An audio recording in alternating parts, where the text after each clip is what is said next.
une dynamique de changement par la culture et l'excellence et la gestion axée sur les résultats. C'est la thématique du séminaire que vient de lancer le président de la République, Félix-Antoine Tshisekedi Tshilombo, cet avant-midi au Fleuve Congo Hôtel dans la commune de la Gombe. Séminaire organisé à l'attention des membres du gouvernement des Warriors. Détails à suivre dans ce journal. Madame, Messieurs, bonjour et bienvenue au 13h30. Nous vous disons à l'instant ouverture aujourd'hui du séminaire du gouvernement au Fleuve Congo Hôtel. Travaux ouverts par le président de la République, Félix-Antoine Tshisekedi Tshilombo, a demandé aux membres du gouvernement à ne pas céder aux caprices et des autorités morales de leur parti politique. On écoute l'extrait du président de la République. Du moment où vous avez pleinement conscience de votre participation au gouvernement de l'Union sacrée, il est donc attendu de chacun de vous d'éviter des prises de position partisanes qui viendraient nuire à l'idéal du peuple d'abord. En effet, il n'y a pas de place pour satisfaire les caprices de quelques autorités morales que ce soit, ni pour vous conformer à la logique de vos partis. Un seul leitmotiv doit vous animer, celui de faire tout ce qui est possible pour améliorer les conditions sociales de nos populations. Comme de véritables guerriers, vous êtes tenus d'obtenir des résultats concrets. C'est d'ailleurs, vous le devinez, l'objectif de ce séminaire gouvernemental qui doit permettre aux uns et aux autres de s'approprier les débats multiformes auxquels vous êtes invités à participer pleinement et qui sont autant de défis auxquels vous allez faire face pour concrétiser ma vision en la traduisant en des objectifs et résultats précis au profit du peuple. Dans ce nouveau cadre de gouvernance publique axé sur les résultats, ce séminaire sera aussi l'opportunité d'affirmer l'importance de l'évaluation des actions prises pour s'assurer de leur mise en œuvre effective et de leur impact potentiel sur nos populations. Deux présidents pour un hommage officiel et populaire à l'archevêque émérite de Kinshasa, Laurent Mosengo Passigna. Ce illustre disparu a été inhumé hier mercredi à la cathédrale Notre-Dame du Congo. Félix-Antoine Tshisekedi Tshilombo de la RDC et Denis Sassou Nguesso du Congo étaient accompagnés d'un parterre d'officiels et de fidèles.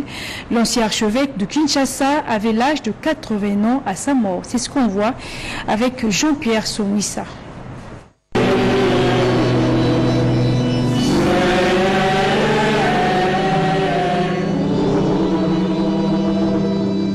Troisième journée et la fin des obsèques du cardinal Laurent Mosengo Passigna ce mercredi 21 juillet 2021 à la cathédrale Notre-Dame du Congo.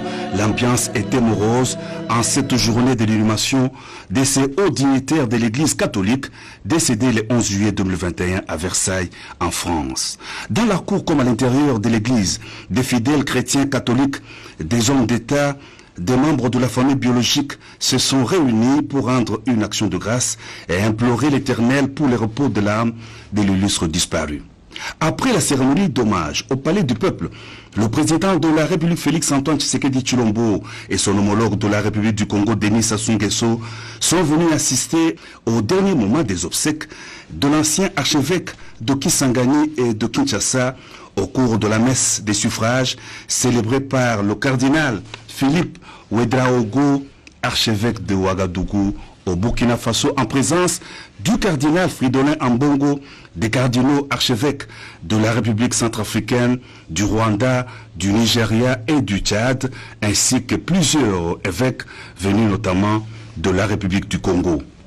Dans son homélie, le célébrant principal a loué les qualités de persévérance de fidèles serviteur de la parole de Dieu, incarné par le cardinal Laurent Mosengo, un homme déterminé à œuvrer pour le bien-être de la population et de sa patrie. Docteur en écriture sainte et professeur de théologie Monseigneur Laurent Moussengo a été créé cardinal le 20 novembre 2010 par le pape Benoît XVI. Homme de paix, Laurent Moussengo Passigna a joué un rôle déterminant à la conférence nationale souveraine dont il a été élu président avant d'assumer les charges de président du Haut Conseil de la République, Parlement de la transition post-négociation de la CNS. À l'issue du culte religieux, les représentants de la famille biologique du cardinal Moussengo et le cardinal Fridolin Ambongo ont vivement remercié les chefs d'État Félix-Antoine Tshisekedi Tshilombo et Denis Sassou Nguesso de leur implication, de leur présence aux obsèques et d'avoir assuré l'évacuation du cardinal pour des soins appropriés en France et le rapatriement à Kinshasa de sa dépouille. Les deux chefs d'État ont été invités à assister à l'inhumation de l'archevêque émérite de Kinshasa avant de quitter la cathédrale Notre-Dame du Congo.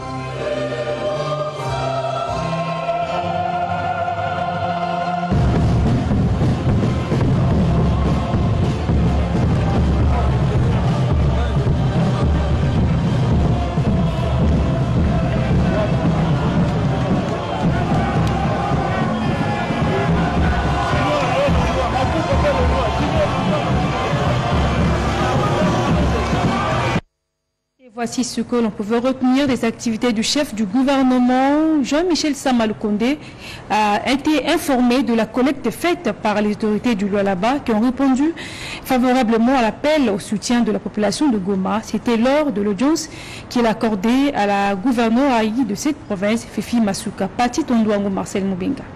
Encore une réponse favorable à l'appel à la solidarité lancé par le gouvernement pour soutenir les sinistrés de l'éruption volcanique du mont Nyiragongo à Goma dans le Nord Kivu.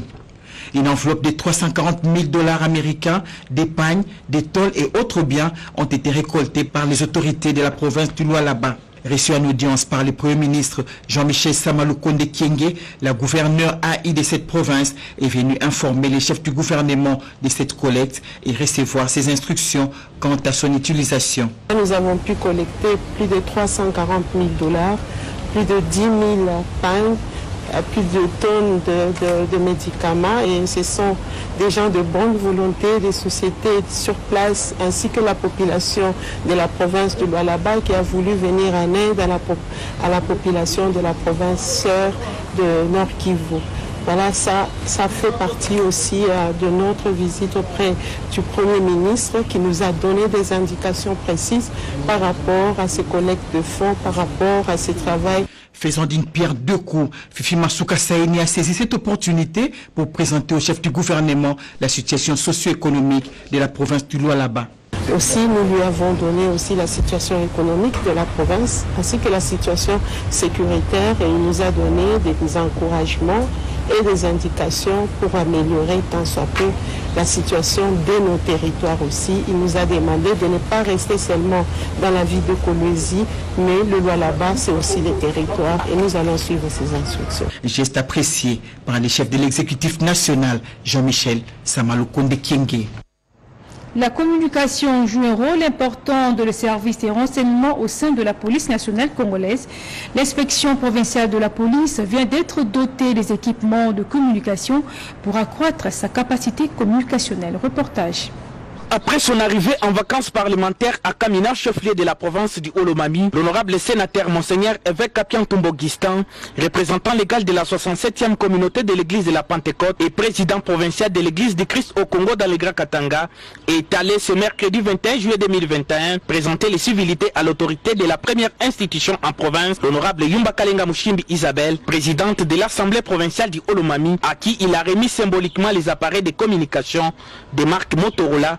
Question de faciliter la communication au bureau de cet organe délibérant. Au gouvernorat des provinces, lors de sa présentation de civilité au gouverneur ad interim du Olomami, Anani Kabamboa Batame, l'honorable sénateur Kapian Tumba a posé les mêmes gestes en remettant les Motorola en vue de faciliter la communication, cabinet de l'autorité provinciale. L'Éternel pour qu'il puisse vous aider à en avoir encore davantage. À chaque arrivée, ça fait bientôt 2-3 ans depuis que vous êtes sénateur à Kinshasa, vous vous manifestez toujours par des gestes. Aujourd'hui, vous pouviez dire que la province a des recettes qu'elle réalise et elle va s'acheter, mais vous venez nous donner une leçon. La troisième institution bénéficiaire de ces moyens de communication est le commissariat provincial de la police nationale congolaise, Olomami, où il a remis aussi au général Mbainox ses kits. Signalons que c'est pour la 1e fois qu'une telle action est posée par le sénateur Kapian Tumba au bénéfice de la population du Olomami. Le haut plateau de Fizi, Mwenga et Douvira en proie à l'insécurité causée par des groupes armés qui sèment la terreur et la désolation. Le gouverneur de la province du Sud Kivu, Théo Ngwabidie, a rencontré le ministre de la Défense nationale, ancien combattant Gilbert Kakonde. Les précisions de Jeune Dibou. La situation sécuritaire qui sévit dans la province du Sud Kivu n'a pas laissé indifférent le gouverneur de la province du Sud Kivu, Théo Ngwabidie, qui a été reçu par le ministre de la Défense nationale et ancien combattant, le docteur Gilbert Kabanda Kourenga, dans son cabinet de travail dans la commune de la Gombe. La province du Sud Kivu, comme les provinces du Nord Kivu et de l'Ituri, font face à l'activisme des groupes armés. Nous avons échangé avec le ministre pour voir les voies et moyens pour éradiquer effectivement l'activisme des groupes armés dans la province du Sud Kivu. Pour notre province, nous avons les territoires qui sont concernés, c'est les hauts plateaux de Fizi, d'Uvira et de Mwenga. Et nous avons passé tout cela en revue avec l'autorité et surtout insisté sur les nouveaux programmes de mobilisation des armements, relèvement communautaire et stabilisation, qui a été consacré par l'ordonnance de son Excellence, Monsieur le Président de la République, pour donner effectivement une réponse à ces problèmes de sécurité et de paix. Cette insécurité dans le haut plateau de Fizi doit trouver une solution rapide pour permettre à la population de vaquer librement à ses occupations, a martelé le ministre de la Défense nationale qui tient à matérialiser la vision du chef de l'État, Félix Antoine Tshisekedi Tshilombo, qui est celle de la paix dans toute l'étendue du territoire.